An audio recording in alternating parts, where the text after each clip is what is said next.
ahead, what guarantees Hamas disarms and that Israel doesn't resume bombing once the hostages are released? The first thing we're doing is getting our hostages back, okay? And that's what people wanted more than anything else. They wanted these hostages back that have lived in hell like nobody has ever even dreamt possible. And after that, we'll see. But they've agreed to things, and I think it's going to move along pretty well. But what is phase two? When does it begin? I'm not going to talk about that. Well, the Israeli government is set to vote any minute now on the first phase of Donald Trump's peace plan for Gaza. And as you can see, he is already claiming all of this as a victory for himself. We're going to get into all the details of the plan. But first, Cenk, this isn't the first time that we've heard of talks of a deal. Do you feel like this is any different this time around? Well, it's definitely different because significant promises have been made. And my guess is that those promises will be broken nearly instantaneously by Israel. So then the question becomes, what does Donald Trump and the United States of America do once Israel inevitably violates this peace deal? So let's tell you about the parameters of the deal. How much of Gaza are they keeping for now? How much are they going to keep later? When will they actually withdraw? And what are going to be the consequences if they violate the peace deal? So let's get into it.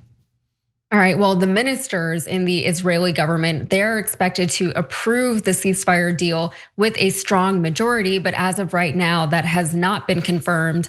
Benjamin Netanyahu's office is saying that once the deal is signed, a ceasefire would begin within 24 hours. Additionally, a 24-hour deadline will be imposed for Israeli forces to initially pull back to retain control of 53% of the Gaza Strip, and that feels like a lot to me. Officials did not elaborate on the lines Israeli forces would pull back to, but the White House plan indicates further withdrawals to around 40%, then 15%.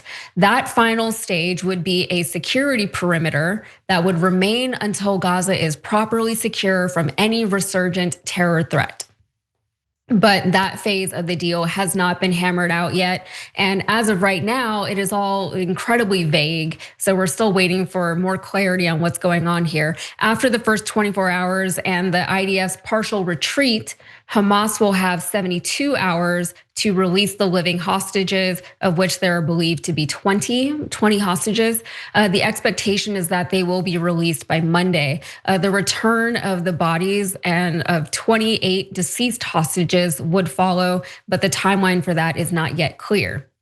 So under Trump's framework, Israel would release 250 Palestinian prisoners serving life sentences and some 1,700 people detained from Gaza since October 7th, 2023, including all women and children who were detained. So hundreds of trucks carrying humanitarian aid will also start entering Gaza. What a relief. Today, Trump said that he plans to visit the Middle East early next week to personally sign the ceasefire deal. And while the signing of the agreement could be a great development, Israel is already signaling that any upcoming ceasefire will be precarious at best, which is not very encouraging. So Israeli Defense Minister Israel Katz directed the IDF to respond with great force to any threat or attack by Hamas on Israeli forces during the interim stage of the ceasefire deal. And that's what he told the Israeli media on Thursday. Hamas officials say Trump verbally guaranteed that Israel would not resume bombing Gaza after hostages are released, but Israel has made no such promise. And today, when Trump was asked what security guarantees the US will make in Gaza, he provided no specifics, saying only that he will work with very wealthy countries to make Gaza as good as possible. The Riviera, the Middle East, I believe he said. There's still a lot that's up in the air about Trump's 20-point peace plan beyond the hostage release. And negotiations on the second phase of the deal will focus on disarmament of Hamas, which has been a sticking point, and Israeli withdrawal to secure the perimeter and day after governance of the Gaza Strip. So still a lot of moving parts that we're working with here, Cenk. Again, there is progress being made, which is good. Not just the release of those 20 hostages, and also the deceased bodies of the hostages that were did not survive all this onslaught in Gaza, but also the release of a lot of the people who were abducted from Palestine and were being kept in Israel. Yeah. That is progress. No one's mad about any of that, but it does feel, I think the word was precarious, right? It all feels very on shaky ground. Nobody is making any definitive promises. So we've seen Israel defy peace deals and ceasefires in the past. So I would like to think that this time is different, but I'm having a hard time. What do you think, Cenk? Yeah. So, all right, there's a couple of parts of this that are super important. So first, am I happy about it? Yeah, as I've said many times, I want the hostages back. I don't want Hamas to run Gaza. So there's no downside in that case. The prisoner exchanges, the people Hamas is getting back, I don't know them. That's not my primary concern. Marwan Barghouti is actually a person who could make peace. That is the main relevant person that Israel has, and if he's released, and he could actually be a force for peace negotiations to get to a two-state solution, that would be important.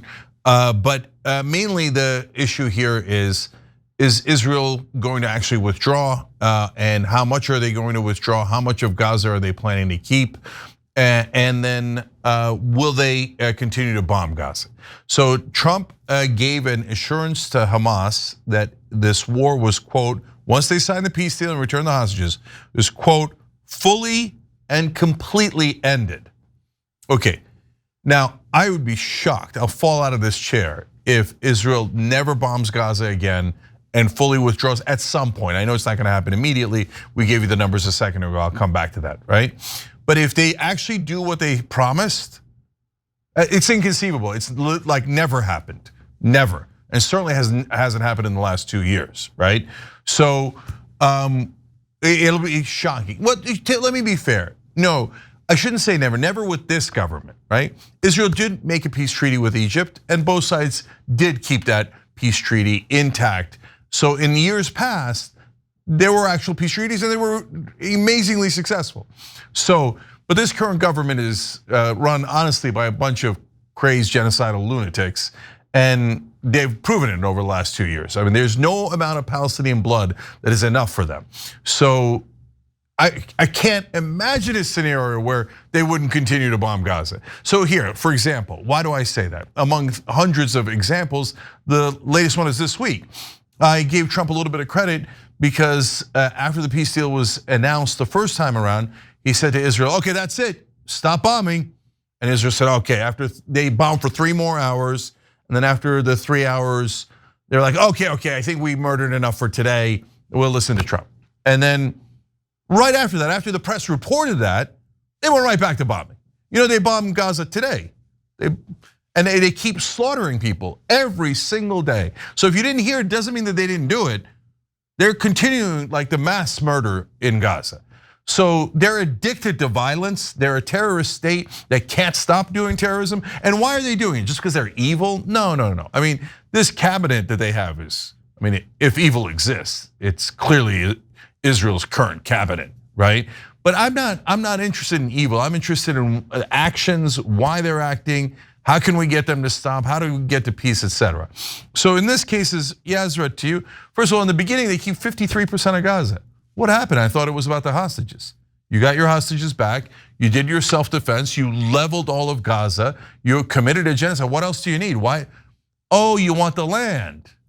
And now all of a sudden, conveniently, after the peace deal and after your genocide, you have more than half of Gaza.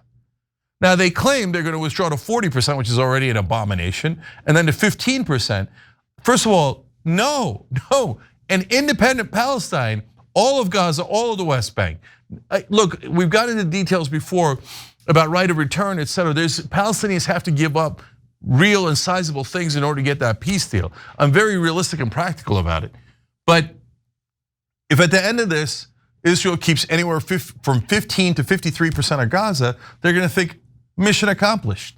We used October 7th, which was allowed to happen. I mean, there's tons and tons of stories about how a tiny little country, they couldn't get across that country in 6 hours. The IDF, legendary IDF.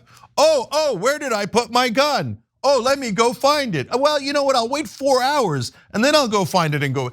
Anyways, but either way, whether you think October 7th was like, oh my God, they were so fully prepared, but golly gee, this was the one time the IDF was just like catastrophically negligent, right?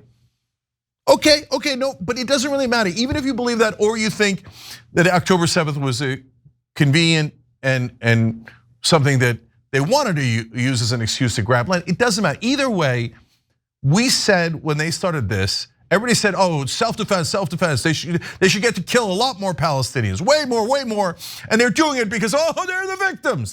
Now, by the way, on October 7th, they really were the victims, okay?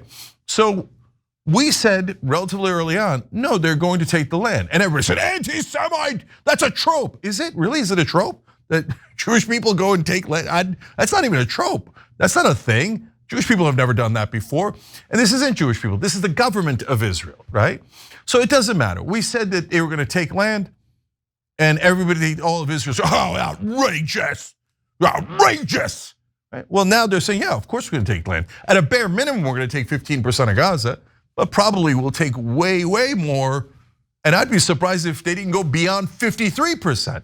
Because the whole point of this was to steal half of Gaza.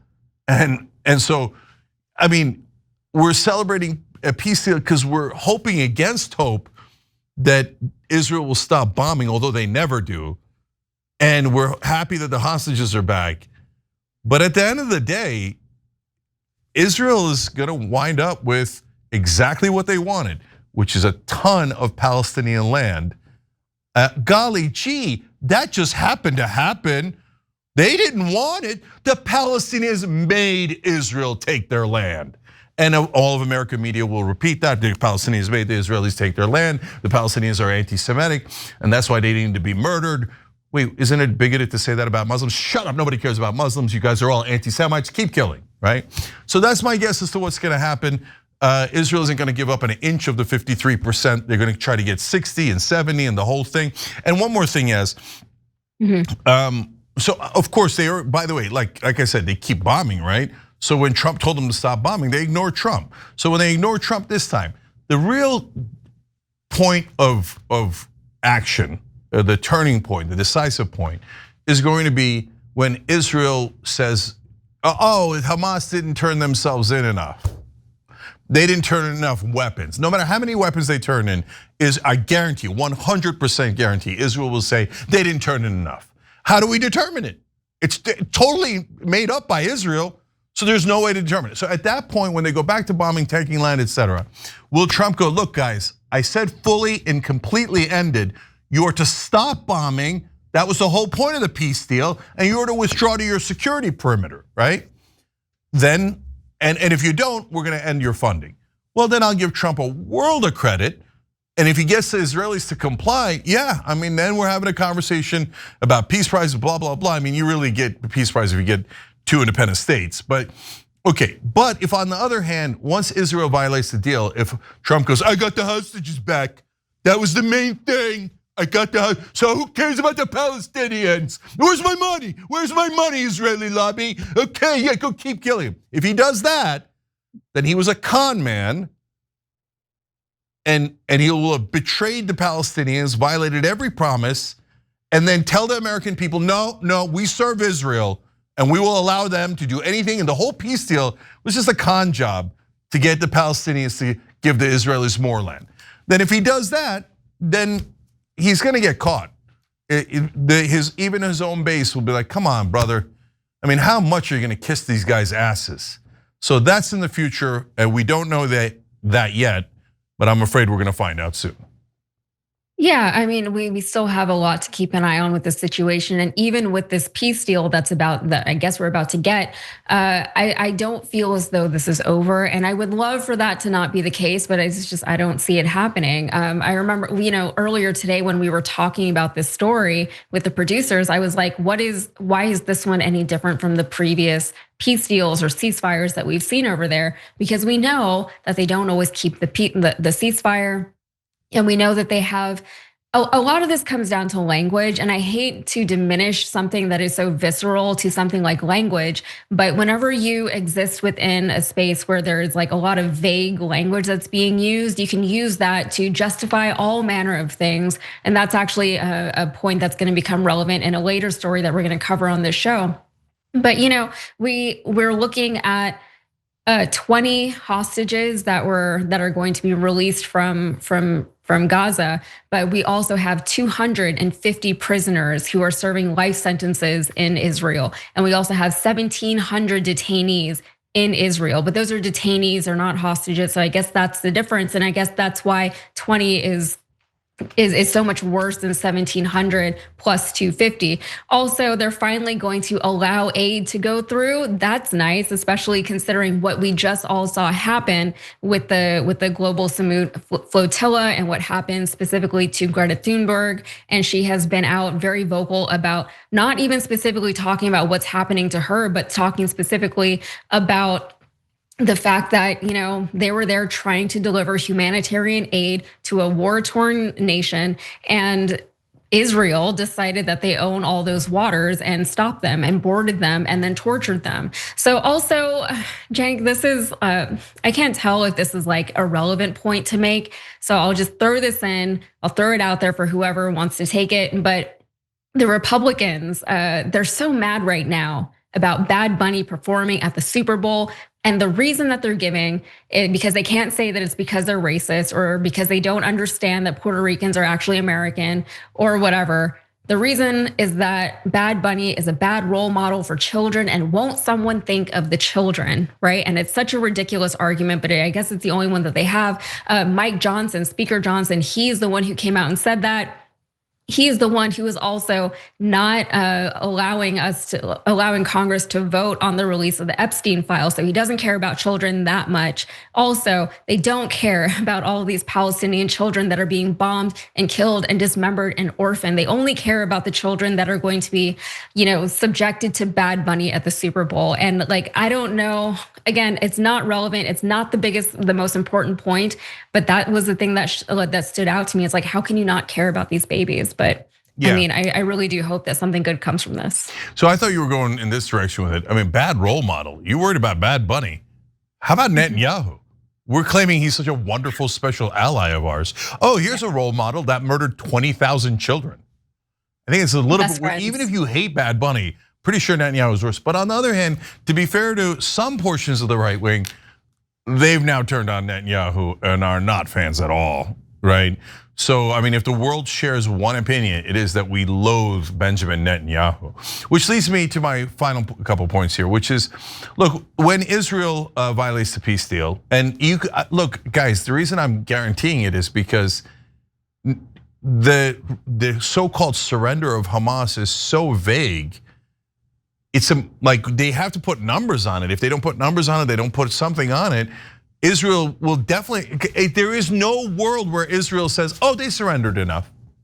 There's no way they're ever gonna say that. So it's a guarantee they're gonna violate. Anyway, so when they violate the peace deal, especially after people think it's a real peace deal. I mean, there's people that are Gazans that are talking about going back into Gaza, because part of the deal is the people of Gaza can now go in and out as they please, within bounds of reason. Of course, it's still an occupation, and Israel's still their tyrants that oversee them. But they're not supposed to push the Palestinians out, and they're supposed to allow them to re-enter. And people are like, oh my God, I'm gonna go back to Gaza, or we're gonna rebuild Gaza. And when that hope is crushed, I think Israel is underestimating the fury of the world. I think that they're thinking, so what? We control everyone. Everybody's complaining in America, online, blah, blah, blah, Tucker Carlson, Young Turks, blah, blah, blah. Oh, well, we lost the right wing base. Oh, the left wing, 92% of them now are against us. So what? We have 90% of Congress. We have 100% of mainstream media. So what, right? We have all of the power. Look, brother, I don't know how it ends, but I know that when you lose 95% of the world's population, that's not gonna end well for you. And so, look, I hope nothing bad happens to the civilians in Israel, et cetera. And I don't know what bad means, but I do know that at some point, whether we like it or not, there's usually consequences in nature when everyone around you thinks you're the most evil thing on earth, and they're watching you slaughter kids on air, right? We see it with our own eyes. And if you keep going like that, I don't know what happens to that worldwide rage. I know that a lot of Israelis and honestly a lot of Jewish people have been taught, oh, the world hates you anyway. They all want to kill you. They're all anti-Semites. They're going to kill you. They're going to kill you. They hate you. They hate you. They get taught that, and it's so destructive. No, the world didn't hate you. Netanyahu and this current sick government made the world hate you. I mean, what are we supposed to do? Are we supposed to be like, oh, you murdered 20,000 kids, bravo? No, of course people are going to react. Wouldn't have mattered if Cambodia did it, if China did it, Peru did it, or Israel did it. Of course you're going to be very angry at any country that creates that kind of massive injustice. And then what happens with that anger? I don't know, but they're playing with fire, and Netanyahu is the most arrogant, sick man of my lifetime. Last thing is, Barghouti is not part of this deal. I want to be clear about that. What I'm saying is, Barghouti is a super relevant Palestinian figure who can actually get to peace, and that is why Israel has made it clear he will not be part of this deal. He will not be released. The guys who committed crimes, yeah, go ahead, right? We'll just round them up tomorrow. The 17, I don't care. The 250 that were on death row, that's Hamas's business, okay? The 1,700 that Israel detained, they're just like, just round up people. Who cares? They have 20 hostages. Let's take 2,000 hostages. We're Israel. We're allowed to do whatever we want. So I'm glad those guys are coming home. But the most important guy is the guy who can make peace, and that's why Israel will not be releasing him, because this current government of Israel has absolutely no interest in peace. And you'll see with your own eyes, they'll prove me right. Every time you ring the bell below, an angel gets his wings. Totally not true, but it does keep you updated on our live shows.